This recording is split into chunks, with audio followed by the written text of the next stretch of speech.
Aquaculture. ఏం తమ్ముళ్ళు, నేను ముఖ్యమంత్రిగా ఉన్నప్పుడు ప్రపంచానికి రొయ్యలు సరఫరా చేసిన రాష్ట్రం ఏది తమ్ముళ్ళు? చేపలు సరఫరా చేసిన రాష్ట్రం ఏది తమ్ముళ్ళు? ఆంధ్రప్రదేశ్. అవునా కాదా?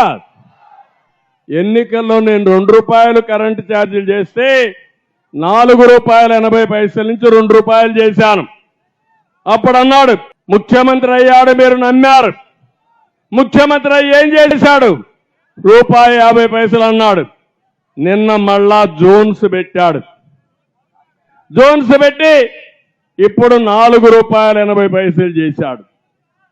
దాంట్లో కూడా 2-3 ఎకరాల కంటే ఎక్కువ ఉంటే రేట్లు పెంచేశాడు. ఈరోజు ఏ రైతైనా సరే అక్వా రైతు ఆనందంగా ఉన్నాడా అని మిమ్మల్ని అడుగుతున్నా. ఉన్నాడా తమ్ముళ్ళు? మరి ఎట్లా? అక్వా పోయింది, వరి ధాన్యం పోయింది, రైతు నడ్డి విరిగిపోయింది. అయినా ఈ ముఖ్యమంత్రి స్పందించడు. ఇక్కడ సైకో ఎమ్మెల్యేలు ఉన్నారు, నన్ను విమర్శిస్తారు.